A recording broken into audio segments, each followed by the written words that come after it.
심각하게 치닫고 있습니다. 오늘은 우리가 어떤 입장에서 어떤 자세를 취해야 되느냐 하는 점에서 몇 가지 말씀을 좀 드려볼까 합니다. 딱 20일 됐습니다. 일본이 우리나라의 세계 1위를 차지하고 있는 품목, 반도체, 그리고 휴대폰, 여기에 들어가는 핵심 소재 세 가지의 화공약품에 대해서 수출 규제를 발표한 지가 딱 오늘로 20일째.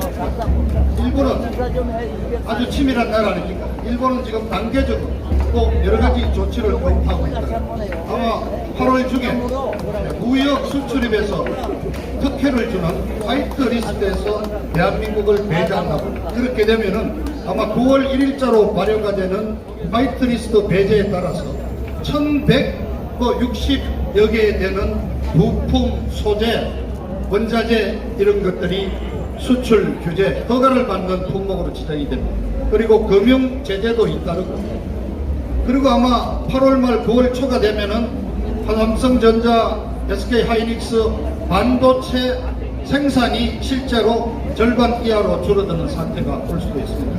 그래서 일본에 우리나라에 맡긴 은행에 빌려간 단기 외채 3년짜리 만기 외채가 만기가 되면은 연장하지 않고 회수해 가면서 자칫하면은 9월 중에 제2의 IMF가 오는 거 아니냐는 상당한 심각한 경제 위기가 지금 예고가 되고 있습니다. 그런데 여러분, 지금 이 정부, 문재인 좌파 정부의 대응 방식은 뭡니까?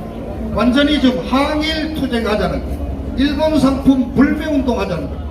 무역 문제는 무역 문제로 다루고, 과거사 문제는 외교 문제로 다루면서 하나하나 실무적으로 접근하지 않고, 갑자기 지금 항일 극일 운동을 지금이 100년 전 일제강점기로 돌아갔습니까? 왜 이자들이 항일 운동, 반일 선동을 하느냐?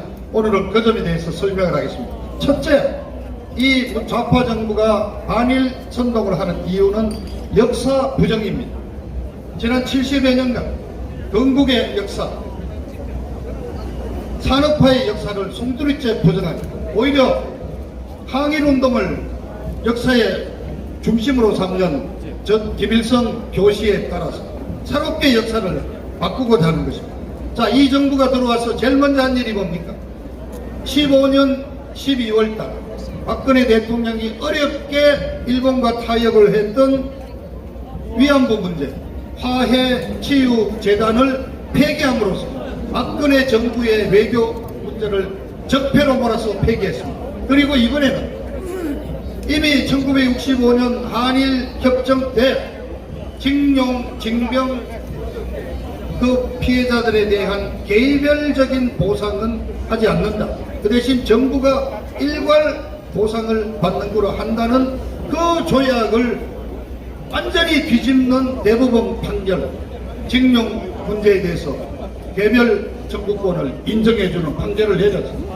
따지고 말하면 54년 전입니까? 박정희 대통령의 한일 협정 자체를 무시하는 겁니다. 그래서 지난 70년의 새로운 역사를 쓰고자 하는 그런 인식의 출발입니다. 두 번째는 한미일 삼각 안보 동맹을 지금 깨뜨리려 하는 것입니다. 실제 한국과 일본 사이에는 군사 동맹은 아닙니다. 정확히. 그러나 한미 상호안보조약 그리고 미일 안보 조약을 통해서 미국을 매개체로 해서 한미일 삼각 안보 동맹을 유지해왔고, 이러한 동맹의 토대 위에서 지난 70년간 우리는 북한과 전쟁이 없이 평화를 유지하면서 그 경제 눈부신 경제 성장으로 세계 10대 경제 대국으로 성장할 수 있습니다. 이것을 또 얘들이 부인하는 것입니다. 세 번째는 뭐냐? 일본 사람들에게 책임을 돌려서 이 정부가 지난 2년간 저지른 경제 실정을 오조리 일본으로 책임 전가하기 위해서 하는 것입니다. 최저임금을 올려서 자영업자들이 지금 몰락하고 기업을 조져서 경제 성장이 지금 2%도 안 되는 상황까지 떨어졌는데 이 책임을 일본에게 돌리겠다는 그러한 꼼수가 있는 것입니다. 그리고 마지막으로 중요한 것이 뭐냐? 내년 총선을 겨냥한 총선 전략입니다. 자, 문재인 정부를 따라서 따라하면은 반일인데 문재인 정부를 비판하면 친일, 매국, 친일, 반일이라는 프레임을 세워가지고 우리 이 민초 내년 선거까지 반일, 항일 이 프레임으로 끌고 가서 내년 3월쯤에 김정은이를 불러서 또 여기서 대대적으로 한번 남북 평화 쇼를 벌인 그런 계획으로 해서 내년 4월 총선 홀딱 말아먹겠다는 이른바 20년, 50년 집권의 플랜이 바로 이 반일 선동 프레임에 들어있다고 저는 이해를 하고 있습니다. 자, 그런데 이틀 전 청와대에서 5당 대표를 불러서 회의를 했는데 자유한국당의 황교안 대표가 갔습니다. 그 자리 과연 제1야당 대표가 가야 될 자리인지 정말 한번 심사숙고해야 되는데 갔습니다. 그 가서 무슨 얘기했습니까?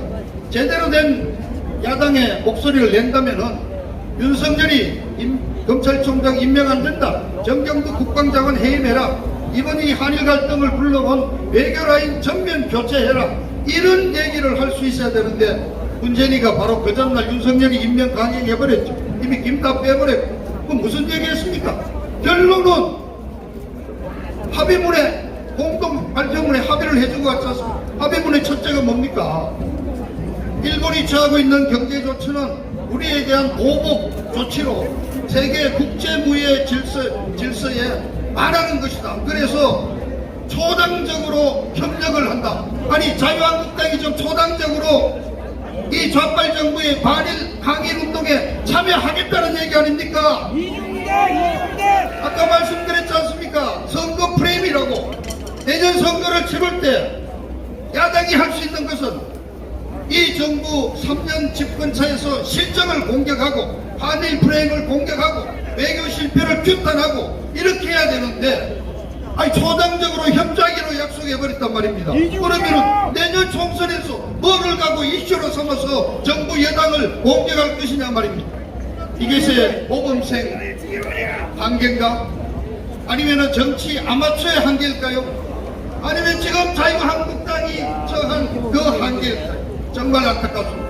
여러분, 그동안 황교안이를 지지하던 많은 보수 유튜버들이 지금 비판하고 있는 입장을 보셨습니다. 자, 마지막으로 이제 한 말씀 드리겠습니다. 자, 우리가 하고 있는 이 종북 좌파들과의 싸움은 간단한 싸움이 아닙니다. 이자들은 87년만 기준으로 해도 최소한 30년을 치밀한 기획과 업무 끝에 대통령을 탄핵시키고 정권을 찬탈하고 지금 20년, 50년 집권을 외치고 있습니다. 정말 이 싸움에서는 죽기 아니면 살기의 싸움으로 나가야 됩니다. 이렇게 정체성이 분명하지 않는 황교안 대표로는 좀 부족하다 하는 그런 여러 가지 느낌을 갖습니다. 그래서 여러분 저는 몇 번 얘기했습니다. 자유한국당 중심으로 뭉쳐야 합니다. 자유한국당만이 아닙니다. 자유한국당을 중심으로 우리 지난 3년간 아스팔트에서 자라난 이 태극기 세력, 여기에 젊은 세력, 그리고 의원 숫자는 2명이지만은 박 대통령에 대한 그 열정과 충성심은 누구보다도 강력한 우리 공화당도 합치고 보수가 합쳐서 최소한 일당이 하나의 정당이 안 된다면은 후보를 단일화하고 후보를 조정하는 그런 정도의 통합이 있어야만 내년 총선을 대비할 수 있다는 말씀을 드립니다. 바로 그런 점에서 다가오는 8월 15일 우리 태극기 우리 세력들도 정말 다같이 모여서 바로 이 당교구에서 시작된 태극기 집회의 본산인 이곳 대한문 시청 광장에서 100만 명이 나와서 문재인 정부 타도의 깃발을 정말 한번 높이 들었으면 하는 간절한 소원을 말씀드립니다.